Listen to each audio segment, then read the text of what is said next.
Cougar Sports Saturday. It's complete. Another touchdown! Cougar Sports Saturday.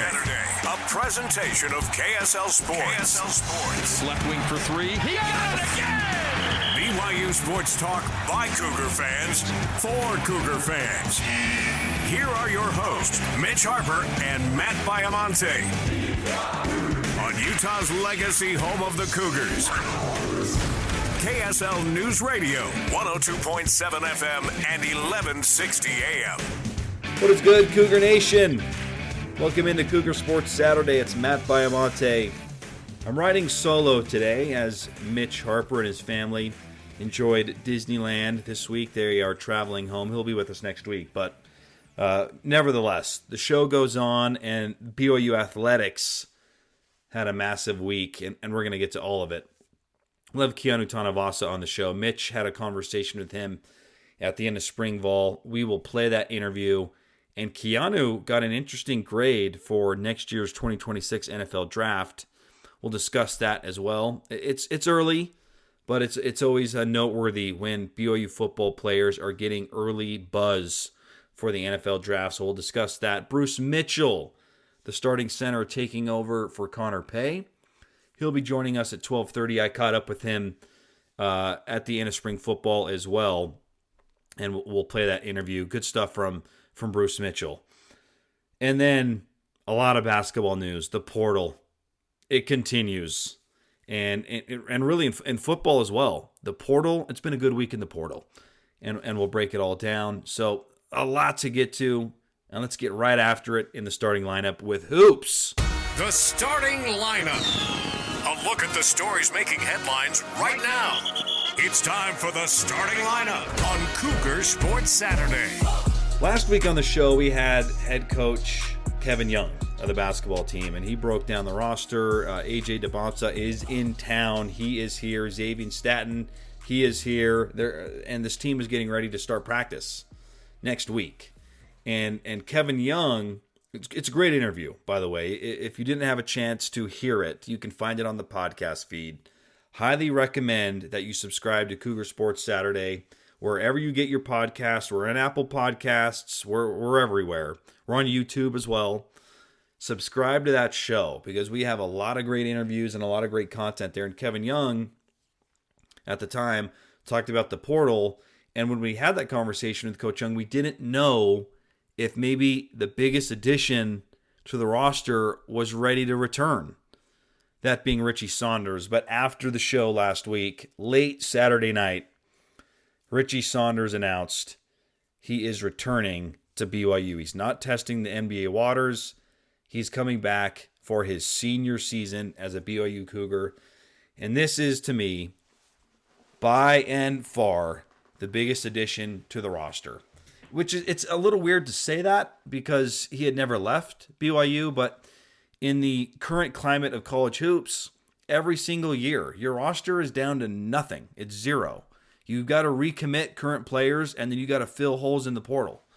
And of all the players out there that were available, the most important one was Richie Saunders, because this is a guy who bought in, quite frankly, to Kevin Young's way of doing things. Remember, Richie Saunders was courted by Mark Pope at Kentucky. He had options in the portal, and he stuck it out with Kevin Young. He returned, and then he had the best season of his career. He was the Big 12's most improved player of the year, two-time Big 12 player of the week, first team All Big 12, and you look at his stats from last season, they're pretty incredible. He increased his minutes by over 300 minutes played.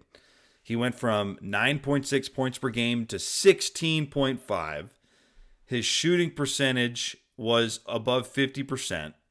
His three-point percentage took a massive jump from 36% to 43%. His free throw percentage, also a significant jump, 71%, all the way to 84%. And down the stretch of the season, he was money on the free throw line. His rebounding increased by half a rebound a game. His assists went up. Everything went up. His steals went up. He had 16 more steals last season. his impact on both sides of the floor was enormous. And his motor, his ability to be all gas, no brakes is quite frankly second to none. I can't think of anybody in college basketball that is better in that regard. You're getting maximum effort every minute he plays on the floor. And you have to imagine that type of energy, that type of effort is what made him an NBA prospect. He spoke with BYU Sports Nation on BYU TV earlier in the week. And he said some really interesting things about his decision-making process to return to BYU. And one of those was he felt like his ability to develop as a person and as a player, that BYU was the best place for him. What a ringing endorsement for Kevin Young and this staff, which is so heavily influenced by the NBA, that he felt like he would be able to better develop for a professional career at BYU for one more season. He admitted in that interview he was given an early first round. You go to the NBA if you're getting an early first round grade. He got an early second round grade in his conversations with people at BYU and with people in the NBA. And that if he crushed the workout circuit, he could have maybe increased that. Could he have stuck in to a late first round? Maybe. No guarantees, but maybe. But he just felt like in order to make it a better situation for me, where can I develop to improve that opportunity? And he felt like it was at BYU. Just an incredible endorsement from Richie Saunders, who I think we all wondered while he was going through the process, what kind of opportunities would there be? Would he be a late second round grade to undrafted? He made it sound like the info he got with good workouts was he was a draftable prospect. He was going to fulfill a dream of playing the NBA. And he's coming back to BYU to improve on his game, to play with AJ DeBonsa and these guys. It is a new roster. There's going to be a lot of change. Let's see how the chemistry comes together. But I personally believe that if you don't have Richie Saunders, I don't know how this team was going to make the kind of run that we think they were going to make. I know the talent's increased. AJ DeBonsa, his talent is all worldly. It's incredible. The hype for him is unparalleled for a BYU player in his first season. Rob Wright, ultra talented, highly recruited out of high school, highly sought after in the portal. BYU gets him. There's a lot of talent there, but if you don't have Richie Saunders, you don't have a lockdown defender. You don't have a great three-point shooter. And most importantly with Richie, he can impact the game in so many ways. He does it off the ball. He does it on the ball. He does it defensively. He can get to the rim. I thought he was great at putting the ball on the floor and getting to the rim. He can cut. I thought he was the best cutting player on the team last season. It's hard to find those guys. And at this stage in the portal, you could not have replaced him. There's absolutely no way you could have replaced Richie Saunders. What he means to this team is unique. And that's what makes him such a great NBA prospect, is that he can fulfill a lot of different roles for a team. I just finished watching the Minnesota Timberwolves dismantle Luka and LeBron and the Lakers. And for those of you who have listened to the show for a long time, you know that me and Mitch, we grew up Laker fans. Minnesota took it to them. They had more players than the Lakers did that could play both sides of the ball. And they were out hustling Luka and LeBron and the Lakers, and they beat them 4-1. They beat them in 5. You just can't put a premium on a player like Richie Saunders, who you know is committed. He's going to work hard on the floor. He's not going to be dismayed by his shot or his lack of touches. He's going to give you the requisite effort. You couldn't replace that. And so to get him back, to me, it's the number one reason why I think this team can make a Final Four run next year. Without him, I don't know if you could. That's not to say AJ doesn't win the Player of the Year award and he just exceeds everyone's expectations and he's slam dunk number one pick in the 2026 draft. That could have happened. And that would have changed things because you saw what Duke did with Cooper Flagg. Cooper Flagg was, in a lot of respects, A.J. DeBonsa, top player in many recruiting rankings. And Flagg came in at Duke and lived up to those expectations and won Player of the Year. He's going to be the number one pick in the draft. A.J. could do that. A.J. could absolutely do that. But if he didn't quite hit that level, but let's just say he was really, really good, but maybe not Cooper Flagg level good, would that have been enough, plus his surrounding pieces, to make a deep run? Maybe. But now you don't have to rely on that because you have Richie back. You have a first-team Big 12 player back. And you can work around Richie. And that's not to say that AJ is going to be a complementary piece to Richie, because I don't think Richie's that type of player. I think Richie can fit in with a lot of different schemes and a lot of different styles. But it is a relief to know that teams cannot focus solely on AJ because they got to worry about Richie. You can't let Richie go uncovered. You can't not game plan for Richie after what he did last year. And so that's going to make things easier for AJ. AJ is going to make things easier for Richie. It just all falls into place. It's like a perfect recipe with a key ingredient. And if you didn't have that ingredient, sure, you could make it work. But it's a lot better when you have the right ingredient. And Richie Saunders, to me, is like, me and my wife, we love to make pizza. We've been getting into having a pizza oven in the backyard. And our pizza oven is driven by wood pellets, which it's really hard to get the temperature right. And when you have it right, you can make good pizza. But what really matters with great pizza is having the right type of flour that gets you the right type of dough. You can grab any old flour off the shelf and make a pizza. But if you want to make a great one, a homemade great one, you got to have great pizza flour. And that's kind of a weird analogy, but Richie to me is just the most perfect pizza flour out there, and he's going to make a phenomenal pizza. And if you don't have it, you can still make pizza. But Richie takes it to another level. So that was huge to get him back. And then they added another key piece out of the transfer portal, and I've talked about this a lot. I'm a firm believer in this. In the transfer portal, there's guys that need to change the scenery. They're coming from a power program, and that's fine, and they're going to work. But if you really want to go out and find high-level players, to me, you cannot replace finding lower-level players who believe that they can play at the highest level, and they just need that opportunity. And BYU brought one of those guys in earlier in the week. They got a commitment from a 6'7" wing forward. He's transferring from the University of Idaho, Tyler Mroos. I hope I'm saying that name correctly. He started all 31 games for Idaho last season, averaged nearly 10 points a game on 38% shooting from three, 77% from the foul line. He scored 17 points against BYU last year. He was 4 of 8 from three. Scored 20 points against UC San Diego on 6 of 7 shooting. He's a redshirt junior, 2 years of eligibility, wants to compete at the highest level, getting that opportunity at BYU. Great bench player. That's going to come off. He's going to have a specific role.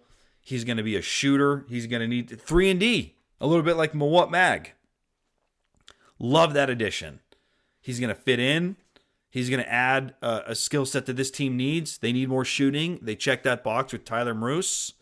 I think that is a great addition. Adds to the depth. To me, he will certainly make it in the rotation. And you need guys like this. I love transfers like this that want to compete at the highest level. I don't think he's going to be like this player comp, but to me, he's a bit in the mold of a Dalton Connect. Maybe not as much ball on the floor as Dalton Connect, but Dalton Connect, who had a phenomenal year 2 seasons ago at Tennessee, he was at the lower level, got a crack at Tennessee, and killed it. I love portal prospects like that. I think this is a great addition, and I think he's going to fit into the rotation. And now this team the rotation is settling in, and it's really exciting. We got to get to our first break. Let's talk about the rotation.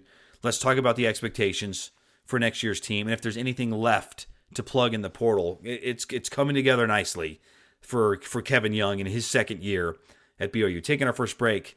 we'll continue with hoops on the other side. What is good? Welcome back in. It's Cougar Sports Saturday, May 3rd edition. First Saturday in May. I love this month. The weather gets better. The rosters are starting to set in, and now you can really get a picture of what the teams are going to look like. The football portal, I think, is winding down. And speaking of the football portal, there's some huge news out of the football portal, which we'll get to in a little bit. But they're adding depth. There was a moment there where you lose Keelan Marion, you lose Harrison Taggart. It's a little depressing. You're wondering what's happening. BYU is stocking up. They're getting key commitments that are reinforcing critical positions. And we'll get to that in a minute. But to put a bow on this basketball talk, because they added Tyler Marouse, a 6'7" shooter from Idaho. They added, it's weird to use that word, but it is what it is in college basketball these days. They re-added Richie Saunders. Significant news. And Richie, by the way, if he even has the same season as last year, I think he's got a chance to be a top 5 BYU basketball player of all time. I mean, the legend of Richie Saunders could hit fever pitch. Maybe not Jim or Fredette fever pitch, but him returning, if he has another great year and leads BYU to a deep tournament run, it'd be hard not to argue him as maybe a Mount Rushmore BYU basketball player. That's what's ahead of Richie. And I love that Richie wants that. He's embracing the 4-year run at BYU. And not a lot of guys have the opportunity ahead of a Richie Saunders to become a legacy guy. I mean, he might be already, but he could cement himself as one of the greats. Because to me, I didn't plan on going here, but I'm going to go here anyways. You look at the Mount Rushmore of BYU basketball players. Danny Ainge is a unquestioned top 4 BYU basketball player. Jimmer Fredette, undebatable, unquestioned top 4. Those next 2 spots, I think there's a few candidates. For me, I would add Kresimir Kosic. He was a great player. His jersey's retired. His impact at BYU was enormous. And then I might lean Tyler Haws. I think the postseason success wasn't there for Tyler, but he was one of the great scoring guards in the history of BYU basketball. He was incredible. And if he had a little bit more success in the tournament, I think you would think of him a little differently. And, you could throw out a Devin Durant. You could throw out a Michael Smith. You could throw out a few different guys. Yoli Childs, maybe. In that mix. I'm probably forgetting some guys. Sean Bradley, except for Sean, he only played 1 year, so I don't think there's enough body of work there to put him on the Mount Rushmore, but he did have a great year at BYU when he was here for his only season. But the 4th spot it's up for grabs.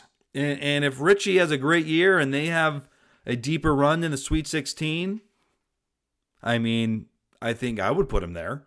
So it's exciting to get a player of that caliber back to this team. And to me, it raises the expectations now to where, knock on wood, this team is healthy, but there's so much versatility. There's a lot of upgrades at some key positions. I think they're still lacking a backup point guard, and I think they're lacking one more experienced big man to add a little extra length and shot blocking at the rim. If they were to find those 2 pieces, then I'd feel like, man, this team could win it all, honestly. And I'm not expecting them to win it all, but I am expecting an Elite 8 with this roster. I think Final Four, those are really crazy expectations, and you have to have a lot go right. You need to stay healthy. You need to get some good matchups in the tournament. Setting the bar at a Final Four, I think, is unrealistic, although certainly possible. However, I think an Elite 8 is realistic with this team because you have a dynamic guard in Rob Wright who is going to make things a little easier in terms of breaking down ball pressure, getting into the pick and roll, finding shooters and getting to the rim. And now with Richie back, I think your guard line at the 2 and 3 it's versatile. There's a lot of differing skill sets between Richie, Tyler Marouse, Dawson Baker, that was a big addition to get back. Kennard Davis, a transfer from Southern Illinois. There's a lot of versatility and options at the guard line. Then you go up to the forwards. AJ DeBonsa, hello, all-world talent. That's phenomenal. You bring back Mihailo Boskovic, a lot of versatility there as well. And then Brody Kozlowski, can he fit into the rotation somehow? Maybe he can stretch the floor and hit some threes. He did that at Corner Canyon in high school. And then Keba Keita, Xavier Staten, just a lot of options, a lot of versatility. There's the requisite experience on this team. I think sometimes you worry about experience with super talented freshmen, but you don't have to worry about that with AJ because you have Dawson, Boskovic, Keita, Richie, Kennard Davis, a transfer, has experience. Tyler Maroos is an experienced player. A lot of experience on this team. So to me, the expectations are Elite Eight. I think that is fair. And on the flip side, if a Sweet 16, you can never call a Sweet 16 disappointing. If they went to the Sweet 16 and lost, I mean, you want more, but that's still a good run. Anything short of the Sweet 16 is a big disappointment. It's crazy to say that. Like the expectations in 2 years, it's incredible, the change. I mean, when in Popes last year with Dallin Hall and Jackson Robinson and Ali Khalifa, Noah Waterman, that group, the expectations were kind of win a game in the tournament, and they didn't even do that. And then to think 2 years later, we're talking about a realistic Final Four team, a team that should easily make it to the second weekend. That is an unbelievable rise for BYU basketball. And my sister got married earlier in the week. Congratulations to my sister Lauren and her husband Brady. And someone came up to me at the reception. His name was Grant. Grant comes up to me at the reception and says to me, I love football, but am I getting a little more into basketball? And I think a lot of BYU fans feel that way. Football can never be replaced. We love football. Football it's America's sport. But this basketball program, there's a lot of... He wasn't the only one. Another person came up to me and said, I love going to basketball games. The energy at the Marriott Center, this team, the style of play. Cougar Nation is all in on hoops. And you look at this roster, there's no reason to say that they can't make a deep run in the NCAA tournament. And to me, a deep run is beyond the Sweet 16. And that's where, with Richie back, that was the key. No Richie, I'm not saying Sweet 16 expectations. But with Richie back, coupled with what they've brought in, with AJ and Rob Wright and other pieces from the portal and retaining guys like Dawson, yeah, I think Elite Eight is my expectations, and maybe I'm setting the bar low, which is crazy to say.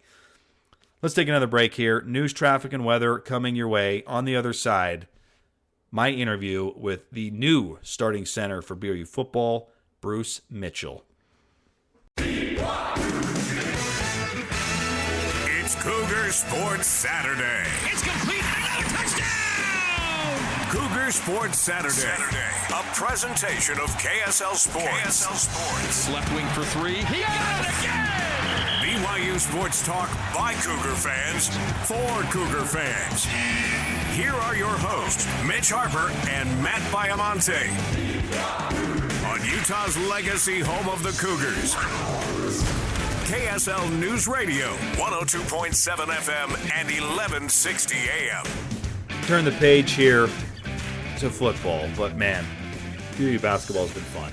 And we've had a lot of great interviews and a lot of great content up on our podcast feed, Cougar Sports Saturday. It's Matt Baiamonte here. I'm riding solo today. Mitch Harper was in Disneyland all week. And get this. This is the most Mitch Harper thing ever. He goes to Disneyland, which, by the way, I don't think he's ever went with his family in April. They always used to go in January. And I want to get the story from him next week, but I have to tell you this now. In the middle of the week, we get a text from Mitch Harper. If this is not the most Mitch Harper thing in the world, I don't know what is. He's at Disneyland, and he says, hey, and this is in our, me, Nate Slack, and Mitch, we have a Cougar Sports Saturday group text. Look who's here, guys. Sends us a picture. He's like, guys from the BYU football team are here. We just ran into in Adventureland at Disneyland Jake Retzloff, the starting quarterback, Chase Roberts, maybe the most recognizable face on the team, Parker Kingston, Bruce Mitchell. He's having a conversation with Bruce Mitchell's family, and then later in the week he runs into Trevin Nell. I'm like, this is the most Mitch Harper thing in the whole world, to run into all these BYU players and their families at Disneyland when he's there. When I go, I'm just hoping to see another BYU t-shirt, let alone significant players on the current team. So I'm sure Mitch Harper's kids were, because we got some pictures. They got pictures with them. That's an all-time moment. That's an all-time memory to be at Disneyland and then to run into those guys at Disneyland. Such a cool moment for the Harper family. Can't wait to hear that story from him next week and just, the overall trip. But, of course, he runs into Bruce Mitchell. I caught up with Bruce Mitchell at the end of spring football and had a great conversation with him. He's taken on an elevated role, and he's replacing Connor Pay, who got a mini camp invite to the Las Vegas Raiders. And I'll break that down at 1 o'clock. Who got opportunities in the NFL in terms of free agent deals? Connor Pay's one of them. And Bruce Mitchell's got big shoes to fill, replacing Connor Pay, who I thought did a great job. And I hate that he got injured last year because I think that affected his opportunities in the NFL. But Bruce Mitchell showed well at times, and he's got big shoes to fill. Here's my conversation with the Cougar starting center, Bruce Mitchell. How's it feel to kind of be the man at that center position? It feels good. I don't know if I'm the man yet. I feel like I still have a lot to learn in the position. Last year I kind of got thrown in there and snapped the ball well, did my job good enough to win 4 games, and I still have a lot to learn, and Coach Woods is helping me out with that. But, no, it feels good. It was a fun spring, and, yeah, I'm happy with how it played out. How beneficial was it to learn last year behind Connor Pay, who spent most of the time at center but missed a little bit of time? How beneficial was that relationship? It was a really good relationship. I still see Connor around. I watched some film with him this spring when he was back in town from working out. It's really beneficial. Connor's a really good coach. I might never say this to his face, but he might be a better coach than a player sometimes. He's really smart, and he helped me out a lot, and it's definitely carried over, and he's still coaching me, still helping me out when he could and when he was around. The spring ball in the rearview mirror, where do you think you got better, and what did Coach Woods talk to you about improving on in the summer? The thing Coach Woods talked to me a lot about is leadership. We're still looking for some leaders in the O-line. I think we got some guys stepping into that role. I've mentioned before Waylon. He's a big leader for us, a big emotional leader. And then we got a lot of guys returning who are leaders, but I got to step up in that role. And then this spring, I was just happy with overall how I was able to get better. From practice 1 to our last practice, I felt that I improved a lot, and I was happy with that. That was my goal going into spring, was just to be better and be happy with my performance, and that was the outcome, so I was happy with that. Talking with Bruce Mitchell, after last season and before spring ball, was it always your intention to come back to BYU? I don't know. I'm really close to graduating, so I was always kind of on the fence. I really hadn't decided, but I had such a fun year last year, such a fun time on the O-line that it was a no-brainer about. After that Kansas State game, my first start, getting a lot of reps, I was like, I'm coming back. That was so much fun. And, yeah, so I've kind of slowly pushed off school a little bit, just dragging my feet on graduation. Yeah, I don't know if it was always the plan, but I'm really happy with how it's played out. Happy I'm coming back to play again, and still doing school as well. What are you studying? Business. What do you want to do with business? We'll see. There's a couple things I'm looking into, maybe sales, financial advisor. Right now, kind of focused on football. I don't know if that's what my wife wants to hear me say, is that I don't know what I want to do with my career, but yeah, really diving into football this spring and this fall. That's where a lot of my focus is at, but yeah, business and something in that aspect. How long have you been married? 3 years. 3 years? I know. I got married pretty quick after my mission. Me and my wife, we were good friends in high school. She was on the track team here at BYU. Came home and asked her out on a date, and the rest is history. So there's no prior dating history before BYU? We went on a couple dates, but I don't know if we were ever like boyfriend or girlfriend. We were just really good friends, and I always wanted to date her when I was on my mission and came home, and she was single, so I asked her out pretty quick after being home. How beneficial is it as an athlete to have a spouse and kind of have that support system in college athletics? It's awesome because she gets it. Like, there's a lot of things in college athletics that viewers don't see, especially how hard it is, mentally challenging, but she gets it, and I'm able to help her, and we're able to be really open with each other and sharing our goals and keeping each other accountable, and like our schedules match up, she's gone in the day, I'm gone in the day, and then we just get home in the evening and make dinner. We find breakfast and lunch at the school or wherever we're working out, and then we're able to come home for the night and just relax with each other. I think that's the most awesome, like the best part about having an athlete as a wife is she just gets it. She gets how I feel. When I have a bad day, she understands. And our schedules line up. It's awesome chasing our dreams together. What do the Mitchells like to do for fun outside of BYU and sports? When I get her to go fishing, I like to wake up early to go fishing, and she doesn't like waking up early. So when I get her to go fishing, we do that for fun.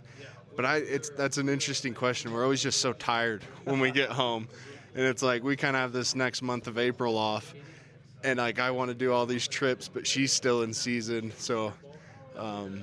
We just hang out really a lot of the time, turn on a movie on Netflix, but when we can, we do a little bit of fishing. We do some fun things, but I don't know, I feel like we're tired all the time together, so we just hang out. Track and field, what does she do exactly? So she actually just finished running here at BYU.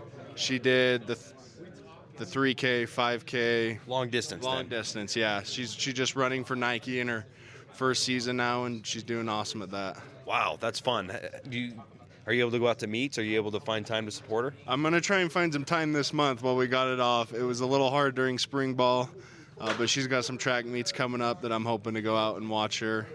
It's difficult. That is a difficult part of our busy schedule. She can usually make it to my home football games, and I'll try and make it to her big track meets, but we're not able to be there a lot for each other in person. But she do indoor and outdoor cross country as well? So cross country is not really as much as a pro, but she did at BYU. She did all three at BYU, but now as she runs for Nike, it's more indoor, outdoor, so she's going into outdoor season right now. A few more moments here with Bruce Mitchell. You referenced the mission. The reason I want to ask about it, Bruce, is, I feel like a lot of people who don't know BYU think a mission is beneficial. You hear a lot about the age, the maturity, all that stuff. Did you find initial beneficial at all, or did it take a while to get back from that physically? It definitely took a while to get back physically. I think the pros outweighed the cons of a mission. I learned a lot about myself. I learned how to take care of myself, how to be a husband, and a lot of things spiritually about who I am as a child of God. But it was hard coming back. I came back at 250, and I was playing D-line at the time when I first got home, and you can't play nose tackle at 250. No, you can't. So I took kind of that, I got home late July and took kind of that first fall to get my body back into shape, get back up to weight. So it was a struggle, and it took almost a year, I feel like, to get my body back to where it was 100%. But yeah, the pros outweighed the cons. The mission was an awesome experience. I matured a lot. You see that in our locker room, a lot of return missionaries. It's not your typical locker room. You got me, who's 24 going into his junior season. You don't see that very often. It's a very mature locker room, a lot of just grown people with wives and kids. And it's an awesome blend when you bring in guys who haven't served missions as well. And yeah, I enjoyed it. And where'd you go? Seattle. Okay. Rainy Pacific Northwest. Yeah, huh? it was always cloudy up there, but I really enjoyed it.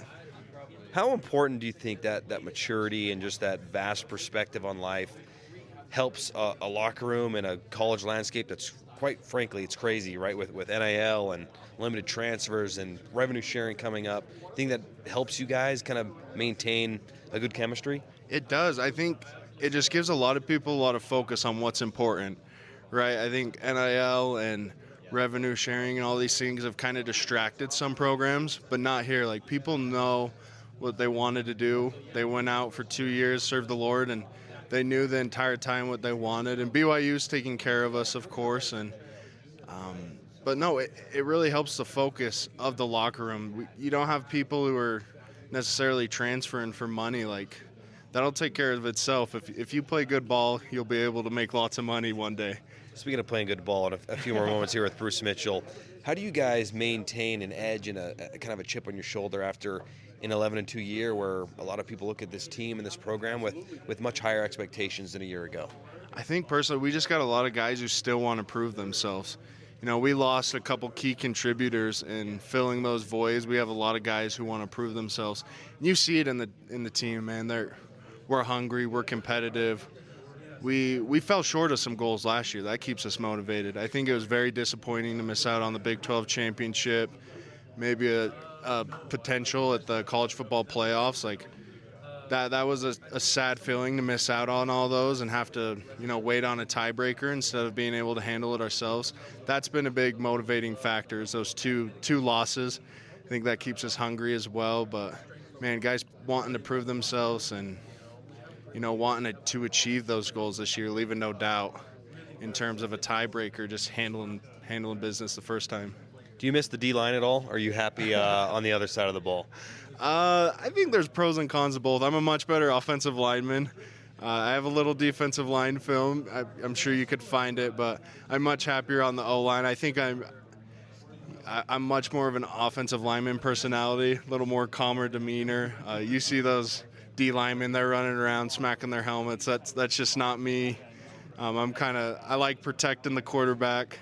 So I think I fit much more better as an offensive lineman. I wouldn't say I missed defensive line, but it was a fun experience and I learned a lot. What is the most fun aspect of playing center and maybe also the most difficult? Difficult is trying to get everybody on the same page. As a center, you call the combinations and the pass protections. And, that's an extra aspect that not very many people on the offensive line have to worry about, but you do as center. That's something I got a lot better at this spring, and that Connor Pay helped me last fall, was just getting everybody on the same page. That's a difficult part, but, man, I just love moving people. There's no better feeling than when you can move a D-tackle 5 yards back or just pancake somebody. That's an awesome feeling, and you and your guard it's an awesome feeling to be able to move somebody when they don't want to be moved and pancake somebody. That's my favorite part. Who are some of the best fishers on the team? Fishers. Parker Kingston's a big fisher. I haven't been fishing with a lot of my teammates. I know Parker's always fishing. We have a lot of guys that are always fishing. I need to get out with some of them a little more, but I don't know if I want to give up my secret hiding spots to them. Fair enough. Last thing for you. You mentioned maybe trying to get out on some trips. Do you have any fun plans this summer before you get back here for fall camp and the grind of a season? Not too many fun plans. We'll see. Maybe some things this spring with going to watch my wife race. She races in California a lot, so hopefully we'll be able to get out somewhere.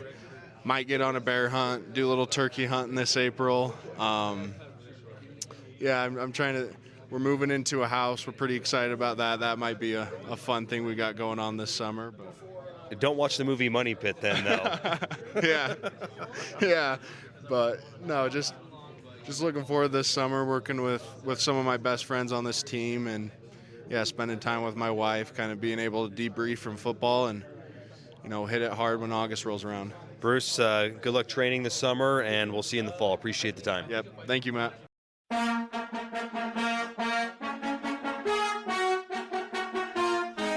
Good stuff from Bruce Mitchell, and of course, Mitch Harper and family run into him and others at Disneyland. But what a cool experience for Mitch and his family. I can't wait to hear about it. I loved getting to know Bruce, and he had a little throwaway line in there that, to me, perfectly illustrates how different college sports is now than it was even 5 years ago. He talked about in the interview that him and his wife are going to be moving into a house that they bought. What? You're not even done with college yet, and you're buying a house? That's incredible. I mean, good for them. When I finished college in the early 2010s, I was just hoping to land a full-time job, let alone buy a house. So things have certainly changed. NIL has changed things for these guys, and hey, if you can pull it off without finishing college, more power to you. So really good to get to know Bruce. Something I love about the summer is it is the season of lists and rankings and prognostications, and it's fun to get ready for a season in the way of lists and rankings. And there was an interesting list that came out courtesy of the USA Today earlier in the week. The list was, who are the Big 12's best football coaches? And there's some good names in this conference. Matt Campbell has been floated around for different jobs throughout his time at Iowa State.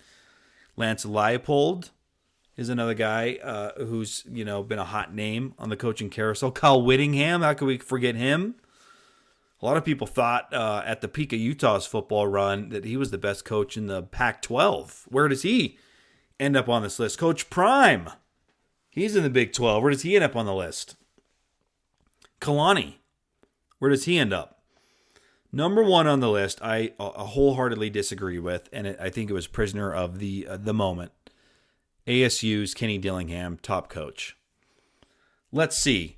Last year, no one cared about Arizona State. No one thought they would do anything. And I think it's really easy to motivate, and it's really easy to work to prove people wrong. Let's see what Arizona State does now that they might be the preseason favorite to win the Big 12. You bring Sam Leavitt back. You've got Kenny Dillingham. Fear the Fork, Activate the Valley, whatever that crap was down in Phoenix. There's going to be expectations. Let's see how they meet them before we crown him the top coach in the Big 12. Number two, any guesses? Is it Prime? Is it Kyle Witt? It's Kalani Sitake, according to the USA Today. Very interesting to put him up there at 2. I think that's a bit high for Kalani, and the only reason I say that is he needs to break through to a Big 12 championship game before I can put him top 3 in the conference. Because when you're talking about being in the same class as Whittingham, BYU fans are going to like to hear this, but I have to be real. He's been to 2 Rose Bowls. I know he hasn't won them, but when you go to the Rose Bowl and you win your conference, I think that's deserving of being a top coach. Kalani's only been in the Big 12 2 years. He's coming up on year 3 in the Big 12, but they had an opportunity last year. They were in the driver's seat. They didn't get it done. So Matt Campbell, he went to the Big 12 championship game. Chris Kleiman, he's in the top 5. Kansas State's been to the Big 12 championship game recently. I just think you have to get to the Big 12 championship game to be a top coach in a conference. And Kalani hasn't done that yet. So I think 2 is too high for Kalani. Now, this is a team this season that has the capability and the schedule breaks to get there. If he does that, then I will entertain top 3, top 2. But until then, I think he's too high. Prime is top 5. Come on. What is Prime doing top 5? I know he's reinvigorated Colorado football, but they haven't done anything. They got their doors blown off in the bowl game by BYU, and they had their 2 best players playing in the game. Like, come on. He's not a top 5 coach. He's ahead of Kyle Whittingham right now. Like, give me a break. I know BYU fans don't like Kyle Whittingham and his inability to give respect and kudos to BYU, but he's better than Prime. So, it's just a fun list because it gets you worked up. I'm a little worked up because Dillingham at 1, Prime at 5. Like, come on now. What are we doing? Kalani at 2? He's ahead of Matt Campbell. That's crazy. But he's got the opportunity to get there. That's the thing. Prime, I don't see a path to Prime competing in the Big 12 championship game this season. No way. But BYU can get there. They've got the roster to do it. Despite the departures in the spring portal window, they've reloaded, and I think they've got the options. I can't believe we haven't even talked about that. BYU football has loaded up a little bit in the transfer portal this week. We'll get to that a little later in the show, I promise you. And if you don't know who it is, I think you're going to be excited by it. But next, I want to recap the NFL draft. Guys got opportunities. I want to break down where everyone's going for training camp and mini camp. So we'll do some NFL draft recap next.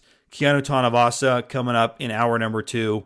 And then in hour number 3, we'll get back to football and we'll kind of close the loop on some hoop stuff as well. So taking our first break, hour number 2 coming your way next. It's Cougar Sports Saturday. It's complete. Another touchdown! Cougar Sports Saturday. A presentation of KSL Sports. Left wing for 3. He got it again!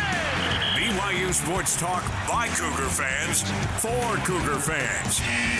Here are your hosts, Mitch Harper and Matt Baiamonte. On Utah's legacy home of the Cougars. KSL News Radio, 102.7 FM and 1160 AM. Cougar Sports Saturday, hour number 2 coming your way. Mitch Harper is wrapping up his Disneyland vacation, and I said this last week, but I'm going to say it again. 5 consecutive days for the Harper family. That is hardcore. He must have a stronger will than me, because I can barely make it 3 consecutive days. 2 is kind of my sweet spot. I used to be in my younger years. I'm in my mid-30s. I don't want to give you my exact age, but in my 20s, I would park hop and I would go crazy, pushing nearly 20 miles a day.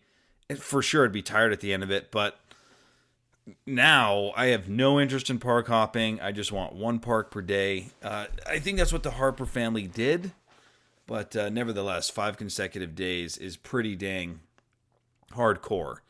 And we'll see if Mitch is alive when he gets back early next week. But hopefully the Harpers had a good vacation at Disneyland. He's not going to be a part of this show. He took this one off, so it's Matt Baiamonte riding solo. And then next week, Mitch Harper will rejoin us, and we'll continue to enjoy our off-season shows as the basketball program is taking shape, the roster at least. AJ DeBonsa is in the town of Provo, Utah, as is Xavier Staten. Love seeing Staten share a picture on social media underneath a Provo sign. They're here, and they're getting ready for what could be one of the great BYU basketball seasons of all time if things go the way that we think they can go. Knock on wood, they stay healthy, but as we talked about in hour number 1, getting Richie Saunders back was a significant deal. At the end of last week's show, the NFL draft concluded. So the 2025 NFL draft is in the rear view mirror. Unfortunately for BYU, nobody was drafted. And in kind of a weird twist of fates, there was a tie to BYU in the NFL draft, and that being Caleb Lohner, the Utah tight end, and most recently Utah basketball player, started his career playing BYU basketball. He got drafted in the 7th round by the Denver Broncos. So another Sean Payton BYU twist of sorts. I know he didn't play football at BYU, but congrats to Caleb Lohner for getting a shot in the NFL.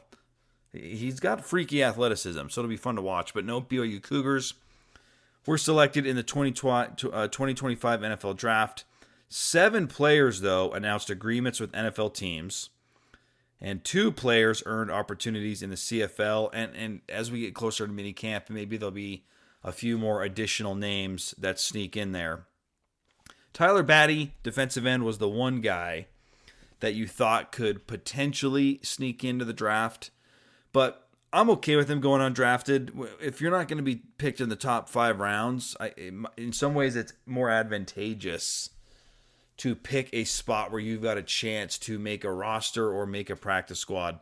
Tyler Batty is going to the Minnesota Vikings. So another BYU Cougar off to Minnesota under Kevin O'Connell. I didn't like that he went there, personally speaking.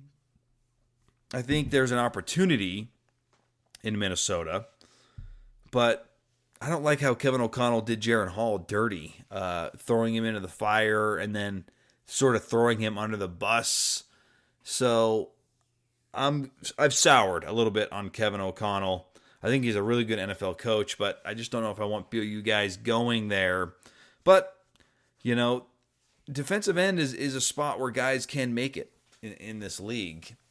So we'll see what Tyler Batty can do. He's off to Minnesota. Blake Mangelson was going to go to Minnesota as well on a minicamp invite, but then he reached terms on a free agent deal with the Pittsburgh Steelers. Now, you prefer the free agent deal because that guarantees that you get brought into training camp. And whether or not you make the 53-man roster, it's going to be difficult to do for any of these guys. But your odds are significantly better if you get a free agent deal. Plus, you get more guaranteed money. A minicamp invite, it's nearly impossible to make the team. I don't want to say it's completely impossible, but a minicamp invite, you're really just a practice body during these OTAs before training camp with the rookies that got drafted to have meaningful practices, but it's hard. So good for Blake Mangelson for getting an actual free agent agreement with the Pittsburgh Steelers. Jacob Robinson, he was another guy that we thought maybe could he sneak in. He did not, but he signed a deal with the San Francisco 49ers. And I'll come back to Jacob Robinson in a minute because I think this is a really interesting spot for him. On the offensive side of the ball, Caleb Etienne, not drafted, but he signed a free agent deal with the Cincinnati Bengals. Braden Keim has multiple minicamp invitations from the Kansas City Chiefs and the Chicago Bears. So an opportunity there for him to maybe show enough to garner an invitation to training camp. Connor Pay, this was the biggest surprise to me. He did not get a free agent deal. I thought for sure he would get a free agent deal somewhere. Instead, he has a mini camp invite with the Las Vegas Raiders. And then finally, Darius Lassiter. There was a moment in time where we thought he might come back because of that JUCO rule, and then that seemed to all be a bunch of hot air, no substance behind it. He had an early invitation with the Eagles for a mini camp, but then the Jacksonville Jaguars came flying in with a free agent training camp deal. So good for Darius. I feel like there is a big difference between the mini camp invite and the free agent deal. A free agent deal, those lead to players making the team or the practice squad a fair amount. A mini camp invite, that's a much more difficult road, which is why this is so big for Darius to get that invitation from Jacksonville. And in Jacksonville, too, I think that's a place where at the wide receiver position, look, they got Travis Hunter. How much is he going to play wide receiver? We'll have to see. They got Brian Thomas Jr., but I don't know. Like, I can't name all the Jacksonville Jaguar wide receivers off the top of my head. It's not a place that is known to have great wide receiver play. So maybe there's a chance for him to hang around for a while. So I thought that was really nice for Darius Lassiter. So those are your 7 guys who have an opportunity in the NFL. And then 2 more guys got opportunities to continue playing professionally. Mark Collins signed with the CFL, Canadian Football League. Shout out Greg Wrubell, CFL. He's with the Winnipeg Blue Bombers. And then with the Hamilton Tiger Cats, drafted with the 9th pick in the 2nd round of the CFL draft, was Isaiah Bagna. He is from Lethbridge, Alberta, Canada, and he will play professionally in Canada. Kind of cool. So there you go. That is the breakdown of guys who have opportunities to continue their professional career. As I mentioned, Connor Pay, that was the most disappointing one to me. I thought he had done enough in his career to at least garner a free agent invitation. Did not get one. Jacob Robinson, by far to me, has the best situation for next season in terms of making a team. San Francisco lost a lot of players. They had tons of defensive players leave the team. And they're still negotiating a long-term deal with Brock Purdy. And earlier in the week, they signed George Kittle to an extension. So they need to find players on the cheap. And Jacob Robinson, I think, is someone who, he's got the speed, he's got the playmaking ability. It would not surprise me in the slightest if Jacob Robinson made the 53-man roster. I almost believe he's a near lock if he plays well, like he's capable of being a part of at least a practice squad because, like I mentioned, San Francisco, they had multiple defenders leaving free agency. They had Dre Greenlaw, who tore his Achilles in the Super Bowl against the Chiefs. He left as a linebacker, not the same position, but a lot of dudes have left that San Francisco organization, and they did not backfill in free agency like I think a lot of people thought they would. So great opportunity for Jacob Robinson, and it's going to be interesting to see what he can do with the San Francisco 49ers in the offseason. Hope he makes the team. I think he's got a really, really good opportunity there. And he's not Batty as well are a few of the guys who they did enough on their college tape, in my opinion, to garner a legitimate opportunity in the NFL. And I really like where Jacob Robinson landed. Not so much Tyler Batty, but Robinson, man, keep an eye on him. Sticking around in the league for a while. He's got the tools to do it. Let's take a break. On the other side, what I sort of love about the NFL draft is the second it ends, the next NFL draft, the 2026 NFL draft, there's already mock drafts. There's already prognostications. And what do you know? There is a guy on this year's BYU football team that has an offseason first-round grade for next year by a reputable name, Dane Brugler of The Athletic. He does great NFL draft analysis. He's got a Cougar going in the first round next year. Who is that? I will tell you next. Don't go anywhere. It's Cougar Sports Saturday, powered by KSLSports.com. Welcome back in. It's Cougar Sports Saturday. We're talking the NFL because the NFL draft ended last week. No BYU players were drafted, and now there's already mock drafts for next season.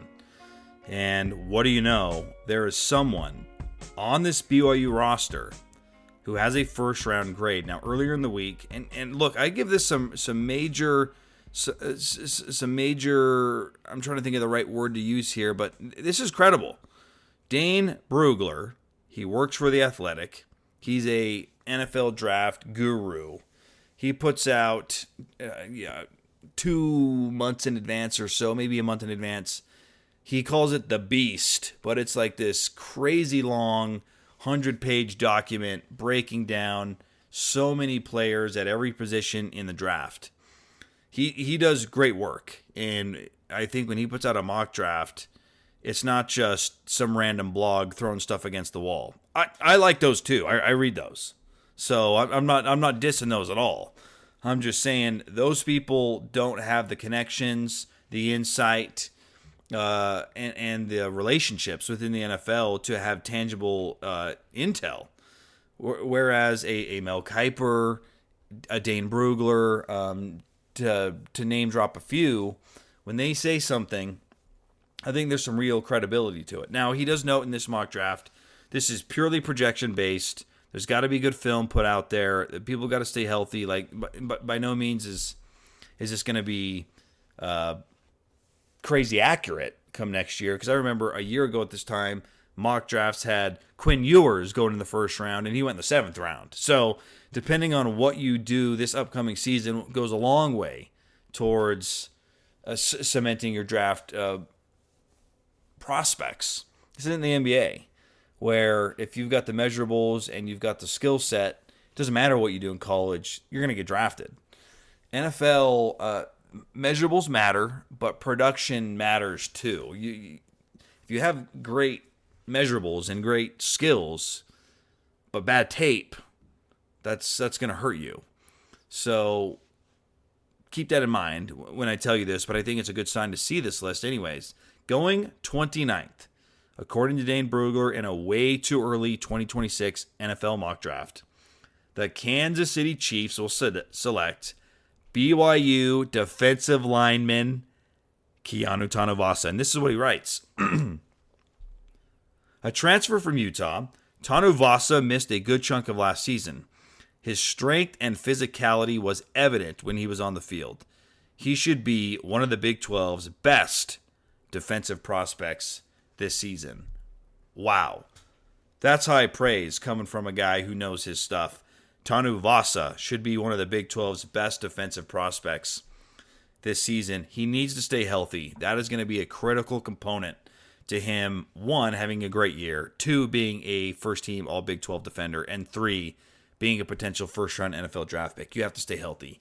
He's got durability issues. It's critical for Keanu Tanavasa to stay healthy and put out good film. But wow, we saw the talent in the rivalry game last year where Tanavasa single-handedly dominated BYU's offensive line. BYU's offense did nothing in that game except for the final drive when they were aided by the penalty, and then they had that miraculous throw from Retzloff to Roberts where I still don't really know who he was throwing it to, but Chase makes a great catch, and then the drive leads to a game-winning field goal. But Tanavasa completely destroyed BYU's offensive game plan in that game. If he can be that kind of defender for BYU football this year, I think he could be a first-round NFL draft pick. And that would be really, really big time for Kalani Sitake in this program. As you start to see with NIL funds increasing, you start to see really good high school recruiting.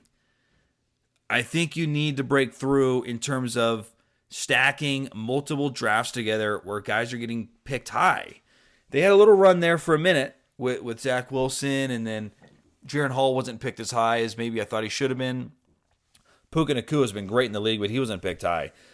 Can they get multiple day one, day two guys in multiple years? I think that will go a long way in recruiting.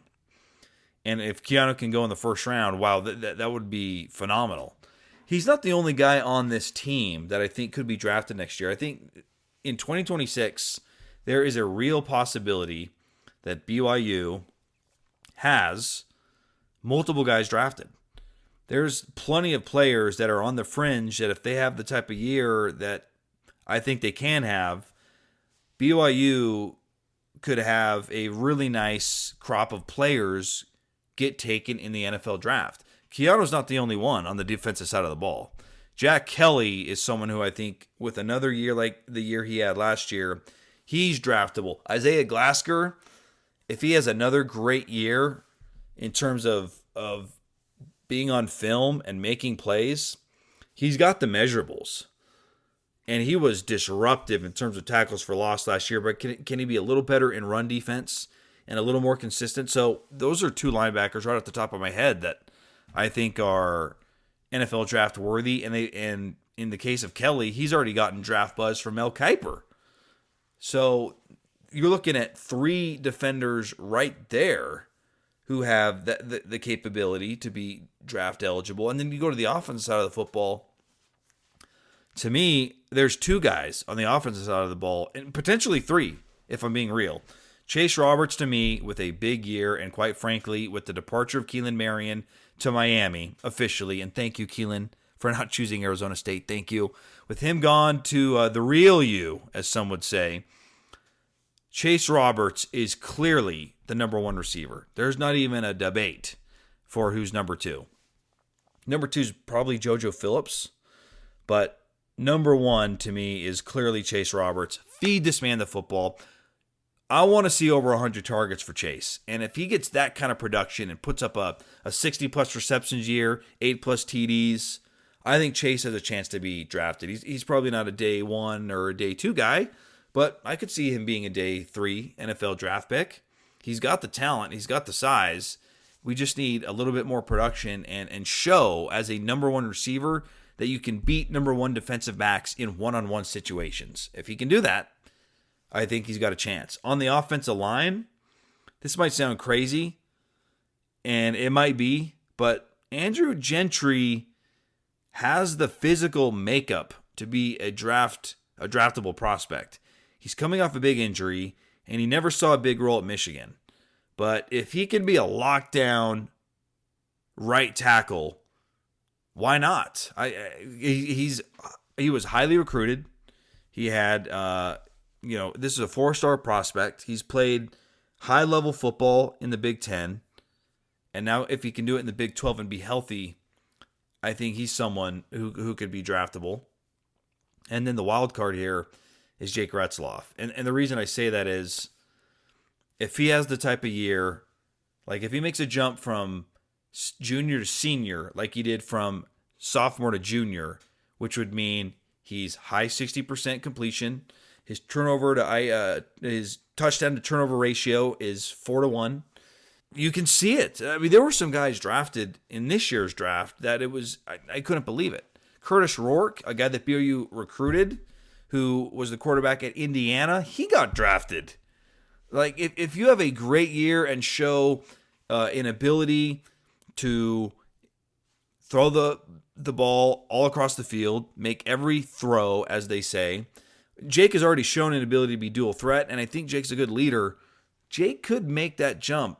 Now, it's going to take a lot of work. It's going to take a lot of on-field success for him to become a draftable prospect. But after what I saw this year with Shadur slipping and guys like Curtis Rourke getting drafted out of Indiana, no disrespect to him, but I would have never considered him, even when they were playing in the playoff, Indiana. I didn't look at him and say NFL quarterback, but yet he's got an opportunity. So it's going to be a lot of fun to see which dudes emerge as draftable prospects. But according to Dane Brugler of The Athletic, Keanu Tanavasa is already a first-round caliber player, and he'll have to live up to it, but it's nice to see that kind of grade. Speaking of Keanu, he caught up with Mitch Harper, who he's not here. He is finishing up a family vacation, but at the end of spring football, Mitch caught up with Keanu Tanavasa, and let's hear the interview right after this.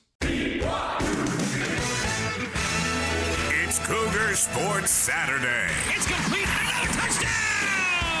Cougar Sports Saturday.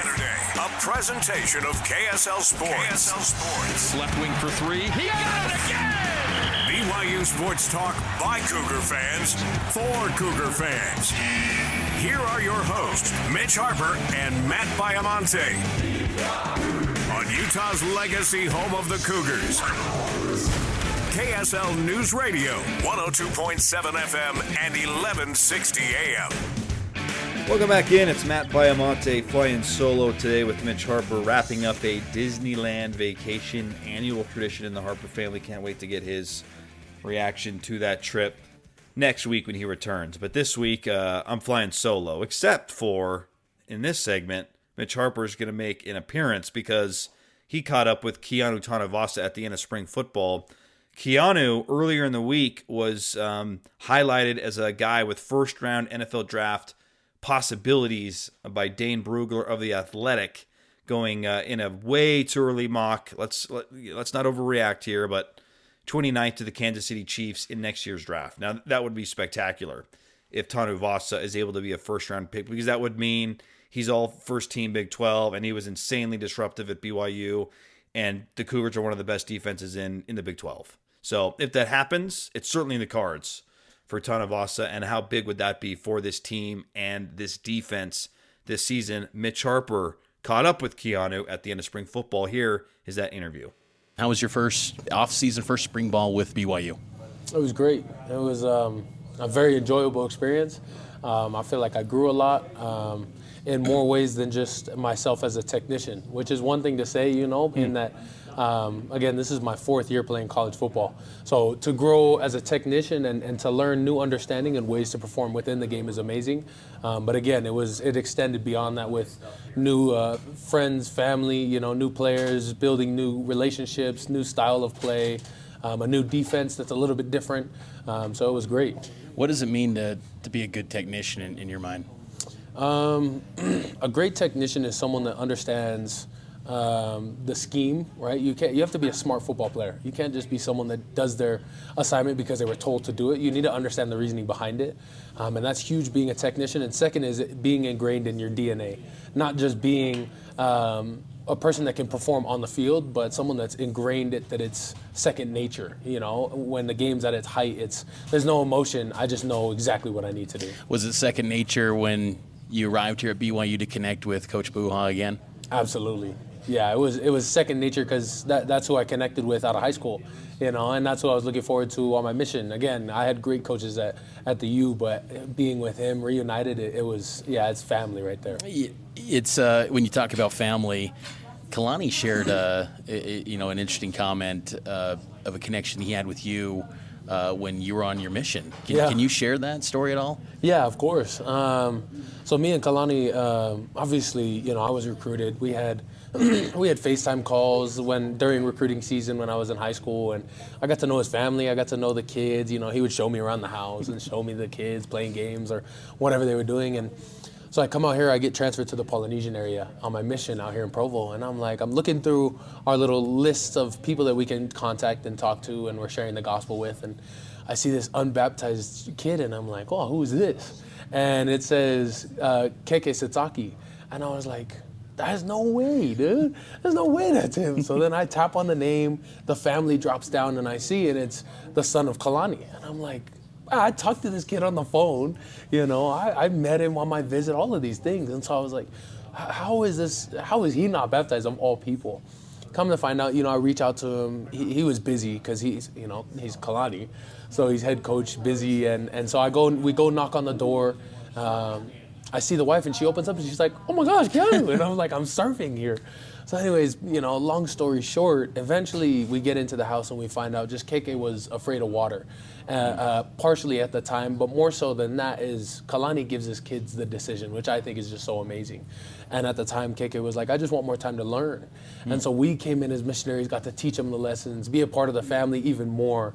And then, you know, we built such a connection together, and now a connection deeper than just being Kalani, but with his family, and through the gospel, through the Lord, and being back in that, I see the kids out here at the field at practice, and I'm like, man, those are people I served on my mission, and now I get the blessing of their support in reverse, and it's unlike anything else that I would have ever imagined.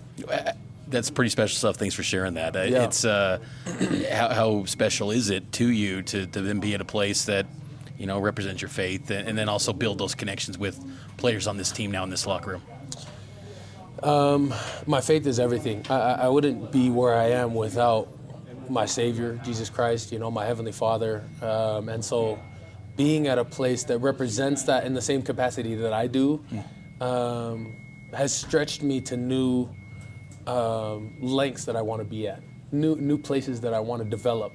There's guys that I just connect with, and I'm like, you're like me, you know, you're really like me in the sense of you want to be the best at football, but you're doing so much outside of football to dedicate your life to your family, your relationship, your girlfriend, your fiance, your wife, whoever it is, to the Lord, you know, to going to church, to serving in a calling, like, you know, and that was huge for me. I would land at a plane, you know, we'd play Arizona State, I remember one time, and up at Utah, we come home, it's 4 a.m.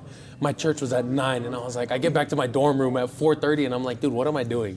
There's no way, but it just was ingrained in my nature that God comes first, regardless of the outcome of the game or how well we did, or even if I didn't play.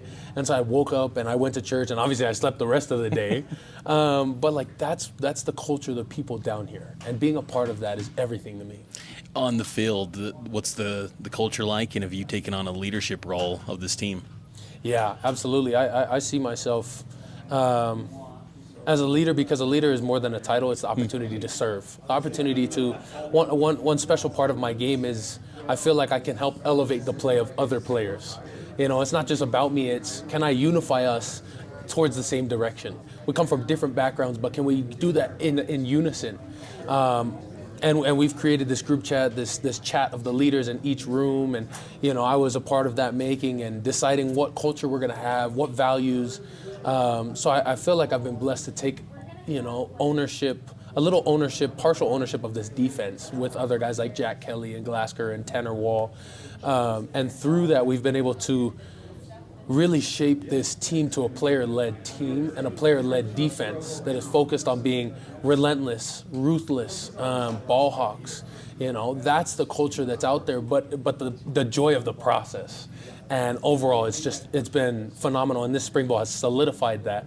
And this offseason will carry it to then have us even more ready by the time season comes. Relentless and ruthless, those are some, I think, terms that have also been used to describe you when your style of play. And Coach Hill has had some big expectations for you, saying that you could be the best D-tackle in college football. Sure. Does that weigh on you, the pressures, or the expectations that are placed on you? How much does that kind of weigh with you, or do you embrace that?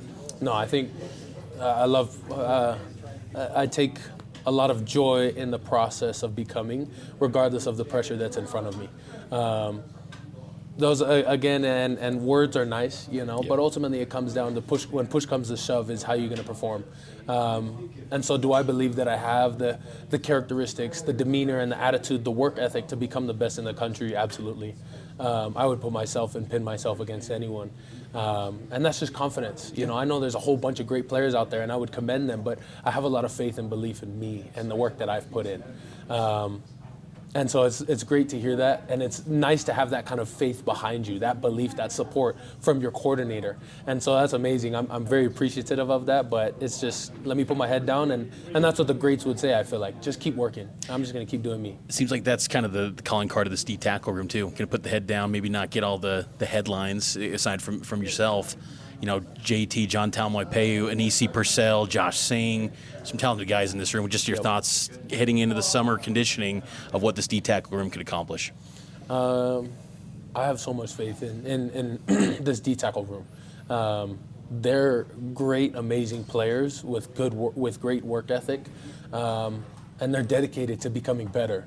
A huge part is their humble attitude and their hunger to find new ways to develop, to add value to the team, to not just be a terminator, someone that makes the play, but a determinator, someone that determines the shape of the play, someone that determines how the field is going, and that's what those guys are. Josh Singh, a monster in the backfield, someone that's difficult. JT is someone that is shaping, and in my belief will be an All-American. Anisi Purcell, someone that has constantly found room to grow, developed, put on the weight, and maintained his physical stature, his presence on the field. So with all these guys, we've just only become more of a solidified unit to become not just individual players, but what I believe the best D front in the country. Last thing for you, Keanu, appreciate the time. What's the summer look like for you? What's on the calendar, the plans, and then getting ready for fall camp when that gets going at the end of July? The summer is no loss of momentum. We're in another phase now, and it's so beautiful that we've built this player-led system. And that now that we have it, we're carrying it into the summer workouts. We're training together. We're doing technique together. We're waking up early together. We're gonna, even if it's coming in for rehab, because we recognize, but we're listening. We're taking on the intelligence of the game, and we're applying it. We're watching film together. We're in text threads and notes and all of these things that are critical for our development. And that's what it's gonna look like. Which is amazing, but I'd be chastised by someone that my fiance if I didn't say, obviously in 30 days I'm so blessed, man. I'm gonna get married. Yep. So for me, a little bit of fun, my sanctuary, my everything. I get to marry her in 30 days, so we'll get to have a week in Hawaii, which is fun. Awesome. But other than that, there will be no loss of momentum. I'll put my head down, and you better believe that every day on that beach I'll still be running and doing my technique. It's a new day at BYU. It's a new life for Keanu Tanavasa. Keanu, always appreciate the time. Thank you, sir. Good stuff with Keanu Tanavasa, Mitch Harper, and a potential first-round NFL draft pick. That, according to Dane Brugler of The Athletic. Good to know him, and big expectations on his shoulders to anchor a defensive line that, let's be frank, from last season, and quite frankly, beyond, has struggled to get adequate pressure. And he's a defensive tackle, but I think he's very capable of putting pressure on the quarterback as well as stuffing the run. Big expectations for Keanu. Sticking with football here, and it's Matt Baiamonte on Cougar Sports Saturday. The first episode of the show in May. So next month is a big recruiting month, and then after that, it is fall camp. Can you believe that? We're that close to the season already. It's hard to believe, but with the season kicking off in late August, camp will begin in July. We will have football in our lives in less than 3 months. Double-digit days. I did not get my degree in math, so forgive me there. Sticking with football, though, Keelan Marion and the transfer portal saga is over. He committed to Miami. We mentioned that earlier in the show. He is now a Hurricane. And there is a big void in the wide receiver room. Keelan Marion was the top dog in spring football. Now, Chase Roberts didn't participate because he's recovering from an offseason injury sustained in the bowl win against Colorado. Had he been there, it might have looked a little different. But with Keelan Marion getting a lot of reps and a lot of looks in spring football, obviously that elevated his value. And he's going to Miami. There's need in the wide receiver room for more bodies, more depth. And earlier in the week, the Cougars, Fesi Satake, A-Rod, Kalani, they picked up the first of maybe a couple of wide receiver commitments. They could certainly use more than just this guy, but they picked up Reggie Frischknecht, if I'm saying that correctly. Reggie Frischknecht. He was in the transfer portal from Weber State. He spent the 2024 season at Snow College. He caught 38 passes, 740 yards, 14 touchdowns as a true freshman at Snow. Then he went to Weber State. In January, he had spring ball with the Wildcats and then entered the portal again. He prepped at Manti High School. He had 163 receptions, over 2,700 yards, 40 touchdowns in 3 varsity seasons. In 2023, he was the 3A. He was a part of the 3A All-State first team. He's got 3 years left of eligibility and a redshirt season. I think there's a real chance this guy is playing this coming fall. I think he's got the stats, and you look at his size. He's 6'4". He's a red zone target. In a lot of ways, I think he replaces Darius Lassiter in terms of just size, because you look at that group right now without him. Chase Roberts, great size. JoJo Phillips, great size. But after that, there's a dip in size. That doesn't mean there's a dip in skill. Parker Kingston has proven his worth. He is a weapon for this team. And then up-and-coming players, Cody Hagan and Tay Nakua, they've got all the skill in the world. They were highly recruited, but they're not 6'4". That's where Frischknecht gives you a little bit more size in that room. Now, he hasn't done it to this level. This is a significant jump from Snow College to BYU. He never even played a game at Weber State.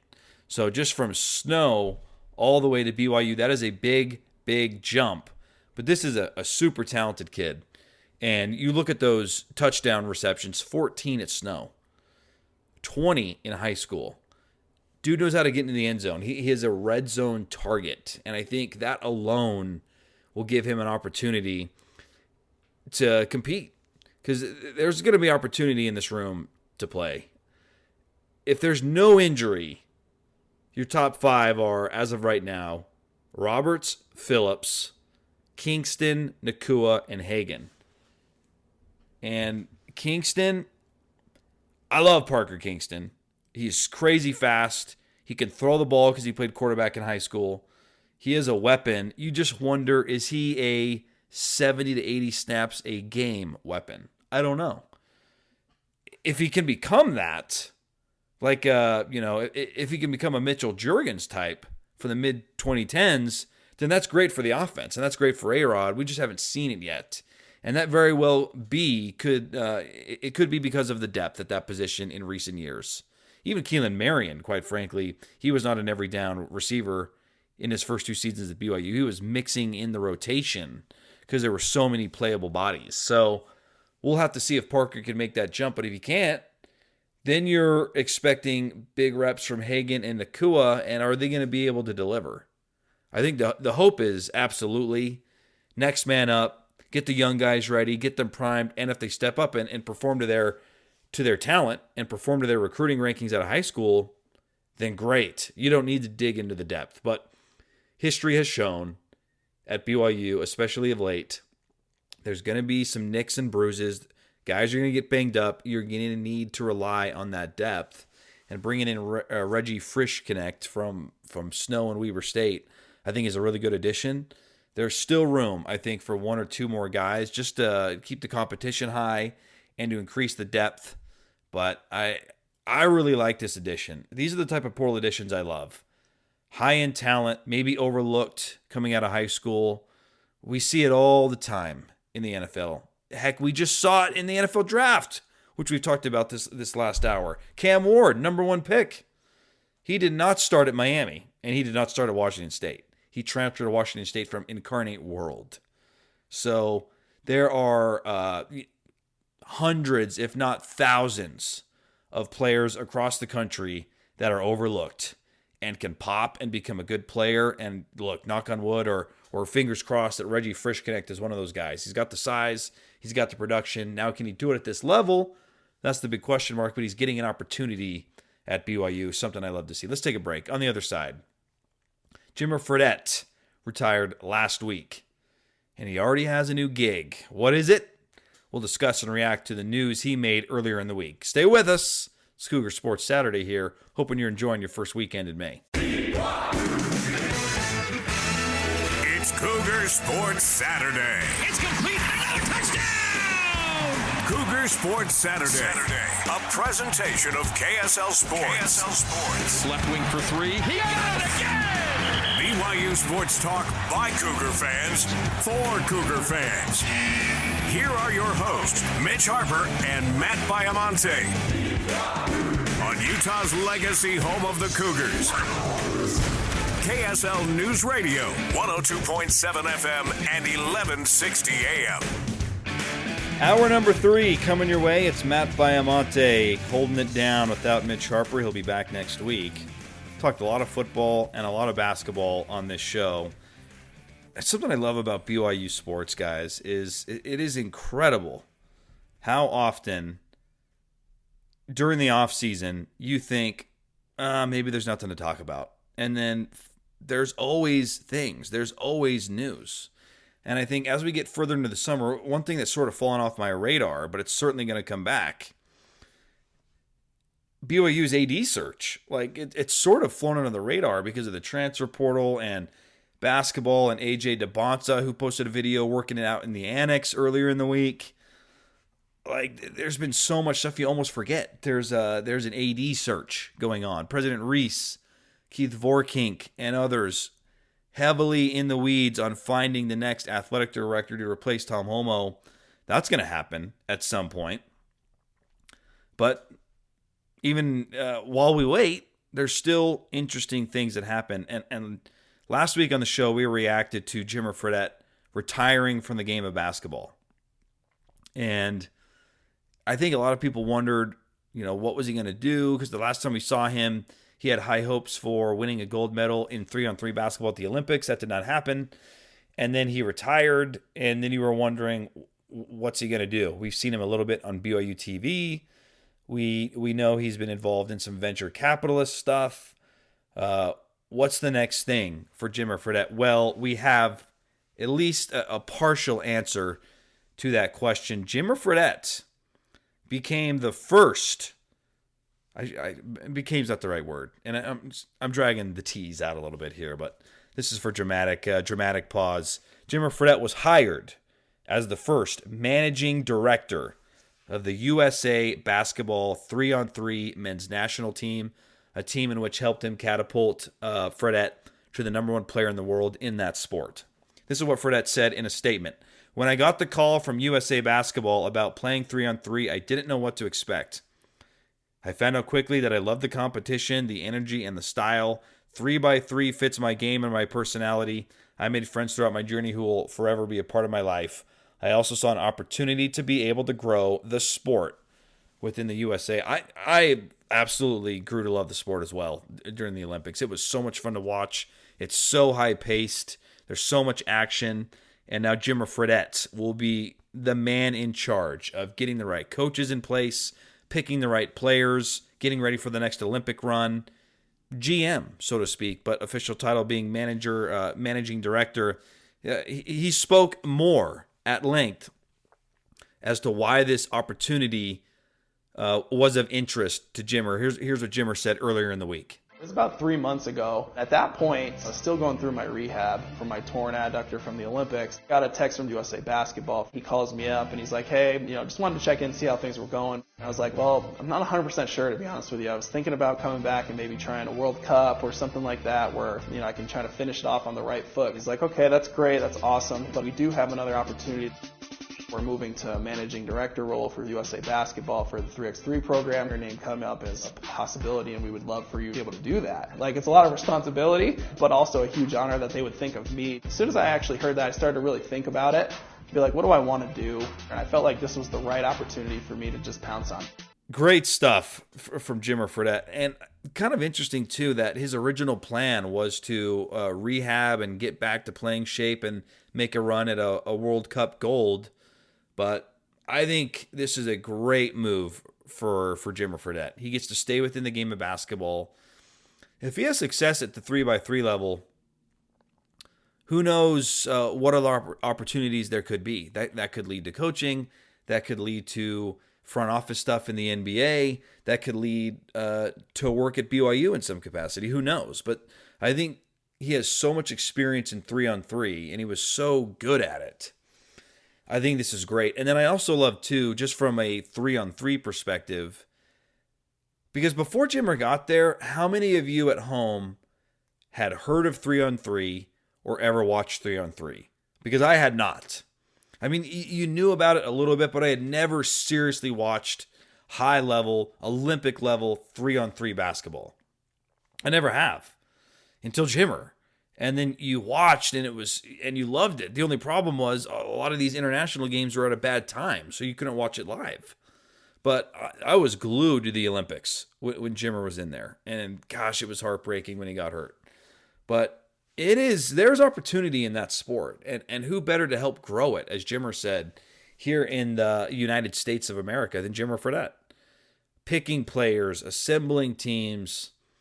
I love it. I think it is a great move for Jimmer. I think it's a great move for USA Basketball. And I'm going to be fascinated to watch this team into future World Cups, into future Olympics with Jimmer at the helm. And I love it. And it happened fast. And now it makes more sense, the timing of the retirement, because it did sort of come out of left field. Like he had been... The Olympics had passed for a long time. That was last summer. We're coming up on summer of 2025. The 2024 Olympics are well in the rearview mirror. There was no instant retirement announcement.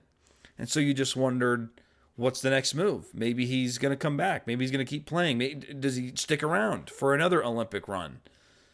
And then the retirement announcement came, and it was sort of like, what does this mean? What is he doing next? Well, he retired because he got offered this opportunity, and this opportunity was too good to pass up.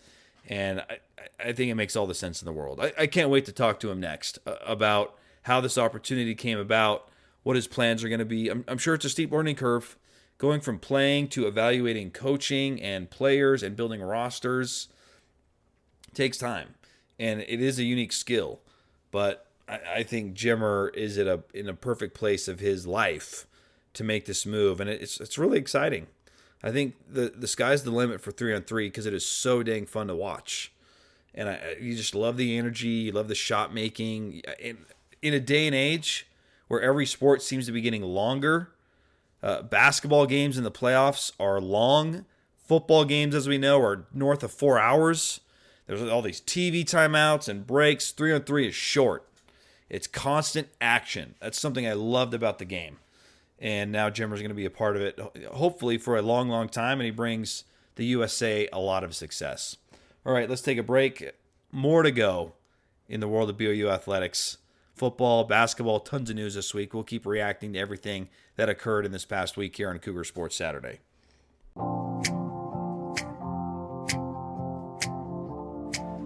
Okay, I've teased this long enough, so I'm going to actually do it now. Look, in the first hour, I talked about the transfer portal, and in particular, that football has benefited from the transfer portal, and I apologize first off. Normally, I would give you this news a lot sooner than hour number 3, but this is just how the show broke. There was so much to discuss.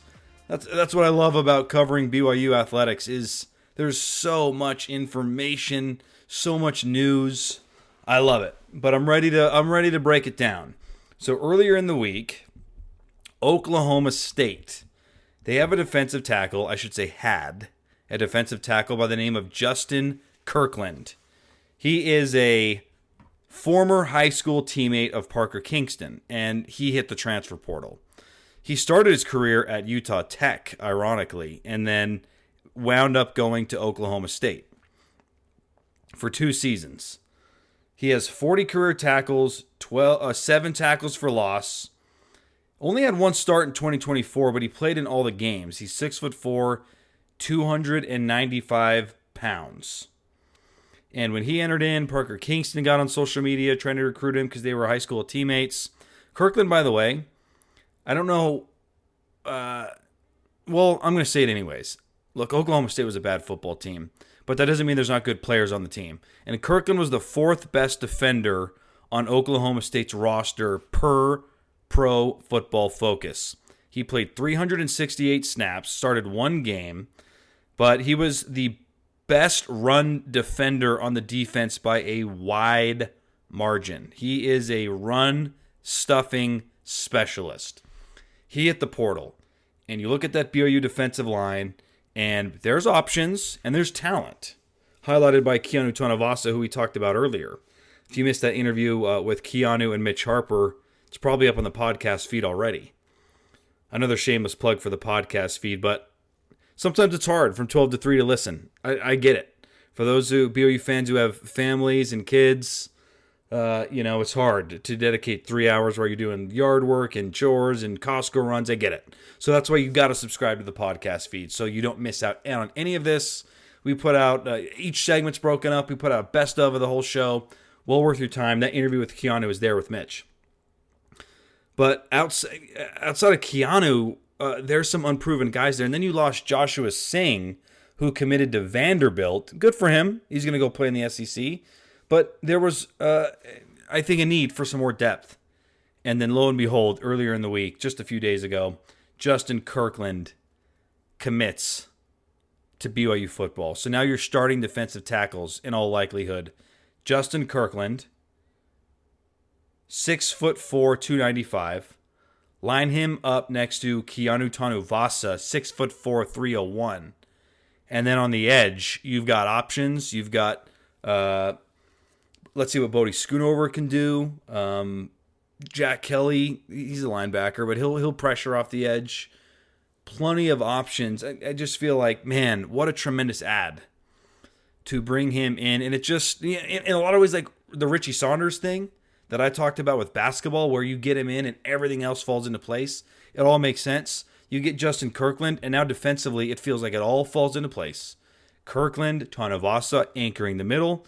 You establish some guys on the outside. You've got a great linebacking group. And by the way, Harrison Taggart, former BYU Cougar, he made a commitment to the Cal Bears. So he is off to Berkeley, the Bay Area. Congrats to Harrison Taggart. But defensively, it's all falling into place. And then on the back end, Folotau Satuala, you have Tanner Wall, Maury Bamba, probably Trey Alexander. This is the makings of the top defense in the Big 12. If they're not top 3, I'd be stunned, because they have a top end, a starting 11 that is dynamic. They have multiple NFL players on that defense in the top 11, and that's not to mention fringe prospects like a Maury Bamba, who doesn't have the film and doesn't have the stats, but he certainly has the measurables. So getting Justin Kirkland is a big deal defensively. And it's a great get for Jay Hill and Kalani and this defense. After losing a little bit of depth in the portal, I think they have filled it out nicely. And I think what's exciting too is they're still out there adding pieces. We talked about the wide receiver, Reggie Frischknecht. Great addition. I love that addition from Weber State, even though he never played a game there, like I said. So is he really coming from Weber State? To me, he's more of a Snow College transfer, but that's neither here nor there. That's just the college landscape we live in. It is what it is. Former Stanford quarterback Bear Bachmeier and wide receiver Tiger Bachmeier, they visited BYU. Maybe some more depth at that position coming. We'll have to see. Bachmeier, that might be a name that you remember. Hank Bachmeier, Boise State quarterback for a long time. Bear was a highly recruited quarterback when he committed to Stanford. Had offers from Michigan, Oregon, Notre Dame. Tiger was a highly recruited guy as well. And he's been at Stanford for 2 seasons. And I have to imagine that's a package deal. with those guys. And you know what? Both of those positions happen to be places where you need some depth and there's some opportunity. I mean, Bear, could he be the backup? I wouldn't say that's out of the realm of possibility that he could win the backup job, and Tiger could break into the top 5. So we'll have to watch those two players and what they do. But BYU has been a lot more active in the portal after the spring window than I originally thought. And maybe some of that is due to the flurry of activity with Keelan Marion leaving, opening up some spots at the wide receiver room. Josh Singh, Harrison Taggart, you need some depth. Maybe it's out of necessity.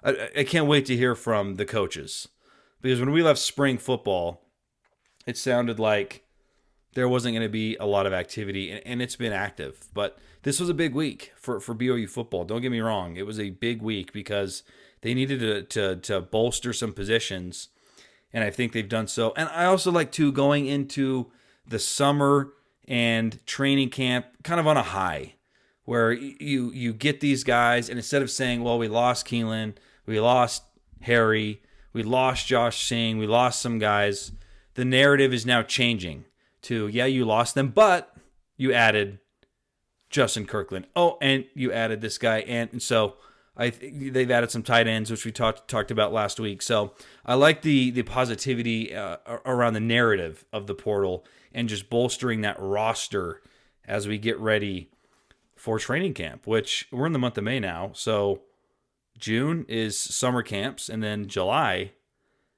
it's training camp time, guys. Like, we're almost there. It's incredible. But BYU football is doing a really nice job filling some gaps, and this is a big year for BYU football. I think we all sense that with a senior quarterback, with a loaded defense. The coaching staff continuity is great. That's not normal. You can't expect that forever, that Jay Hill's going to be here forever and Fessie's going to be here forever, and at some point someone might want to elevate. So this is a key year to capitalize, and this coaching staff and this program, they're going all in to shore up every single position and make sure they are ready to go after a Big 12 championship, and I love to see it. Taking a break. On the other side, that interview with Keanu, if you missed it, I think it's worthy of a replay. I mean, he's getting a first-round grade by some notable NFL mock draft and prognosticators. And that would be big for BYU football to have a guy taken in the first round offensively. Ziggy was the last one, but before him, was it Rob Morris, the freight train? Not a lot of first-round BYU defenders. If Keanu can become that, wow, what would that mean for this season in that defense? So the interview with Mitch and Keanu, we'll do that next right here on Cougar Sports Saturday.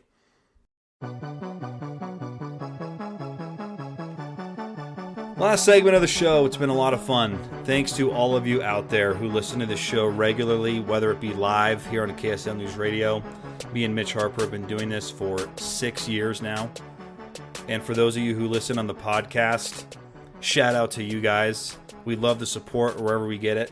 It's been fun talking to people this week who follow the show and love the show. My sister got married 2 days ago. Shout out to her. She's down in Mexico. But a lot of people at the reception, hey, I know the name. I love the show. What do you think of this? What do you think of that? Me and Mitch love that. Me and Mitch grew up huge BYU fans. We love to talk to you guys about BYU athletics. So if you ever see us out and about, say hello. And yeah, thanks. And if you are subscribing to the podcast, rate and review. You know, we're always searching to be the best BYU show for fans. We want to give you the best content possible. If there's stuff that we're not doing, there's things that you think we can be better at, if there are topics that you think we should be discussing more regularly, let us know, whether it be on the comments of the podcast, or you can send us emails here at KSL. We want to hear from you guys and make this the number one show for you, Cougar Nation. It's, I grew up a BYU fan. I grew up here. I graduated from Pleasant Grove High School. I've spent most of my life in Utah. I've been going to BYU games since I've been a kid. I'm just like you guys. I feel the frustrations. I feel the highs. I feel the lows. And we want to be the best show for you because you guys are such a passionate fan base. Richie Saunders, guys, he's coming back to BYU basketball. If you missed that news last weekend, he is back. at BYU basketball. And in the early in the show, I used the example of a pizza and having the right flour, and I feel like Richie is the perfect flour for making pizza. Maybe I'll use a different analogy this time. He's like the keystone to the arch. You've got all these different pieces, but it needed to culminate in that final piece at the top of the arch that brings it all together. That's Richie Saunders, and him coming back to me elevates the expectations in a good way. In a good way. I used to love the three-man broadcast booth of Mike Breen, Jeff Van Gundy, and Mark Jackson, mostly because of Jeff Van Gundy and Mike Breen. Mark Jackson sometimes would get under my skin, but I think one time he had this quote where he was talking about pressure, and he's like, pressure can either burst pipes or make diamonds. And I laugh at it, and it's a funny expression because you got the music and maybe Steph Curry shooting a shot at slow motion, and then you hear Mark Jackson going to break on the ABC broadcast. Steph Curry loves the pressure. Pressure's a privilege. It can either burst pipes or make diamonds. You could probably, that was a horrible Mark Jackson impression, by the way, but you can probably understand where I'm getting at with that example. This basketball team has enormous pressure on them. They have a NBA level coach. They have potentially the first pick in the 2026 draft. They have potentially a late first round, early second round draftable candidate in Richie Saunders. And there's other players on this team that have high level talent that could also be NBA players. Rob Wright, he's a little undersized, but he's got a great skill. And there's players in the league currently that are on the smaller end that have made an impact. So Rob Wright could be an NBA guy. Xavier Staten, does he develop into an elite shot blocking big? That is a huge need in the NBA these days. Does he have that kind of talent? So there is so much talent. There's a lot of experience. I love what they've done around the edges with a couple of mid-major type transfer portal additions. They got another one earlier in the week in Tyler Mroos, if I'm saying that correct, a transfer from Idaho, 6'7" wing, shoots the three, maybe 3 and D. Kennard Davis from Southern Illinois. He's a scoring guard, but can play defense as well. Does he start? Does Dawson Baker start? But to me, none of it would have mattered without Richie Saunders, because who's going to be the leader?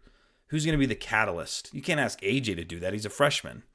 If he becomes that, then by all means, let it happen organically, but you can't start the season saying lead the way. That's not fair and right. It needs to be earned. You could have done it with one of the other returning players, but it just hits different when it's a first-team Big 12 guy.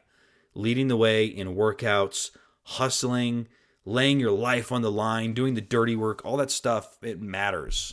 And it coming from Richie is a big, big deal. That was huge. And for him to deny the NBA, because he said it earlier this week, the NBA was there for Richie Saunders. He was told he would be a second-round pick. Maybe higher, depending on his summer workouts. The NBA was there for the taking.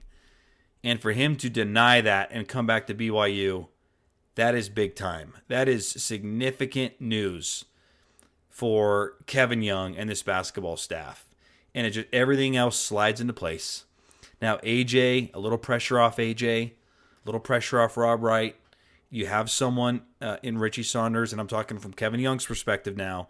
You have someone who knows how I coach, knows what the expectation is, understands what you need to do day in and day out to, quote, keep stacking days. That's Richie Saunders. And he is a perfect poster child of that phrase, stacking days. Because how much better did he get from game one to what he did in the NCAA tournament where he was dropping 20 points a game? That's a big deal. So it elevates the expectations. To me, I'm looking at Elite 8. I'd be okay with the Sweet 16. Probably wouldn't feel great, but, they haven't been there that much, so maybe we can't get too ahead of ourselves and poo-poo a Sweet 16, which is a significant accomplishment. But with Richie back and with the talent that they've brought in, they have the makings to go far in the NCAA tournament. And that is, gosh, that's tremendously exciting. This upcoming athletic season, 2026-2027, it might be the most anticipated and most exciting athletic season of my lifetime. Football is in the mix. Basketball is certainly in the mix. Volleyball's playing at a high level, although they did get bounced in the first round of the MPSF tournament. Didn't love that, but soccer, solid. Track and field, elite. Like, this is the golden era of BYU athletics, guys, and we should just enjoy it for every second because you never know when it's going to change. And gosh, it's just so exciting that someone like Richie would recommit to BYU and just perfectly bring it all together and set the stage for maybe the most iconic season of BYU hoops that we've ever had. That'll do it for me, Matt Baiamonte, here on Cougar Sports Saturday. Mitch Harper back next week. We love you guys. Thanks for listening wherever you do, however you can, and have a great weekend.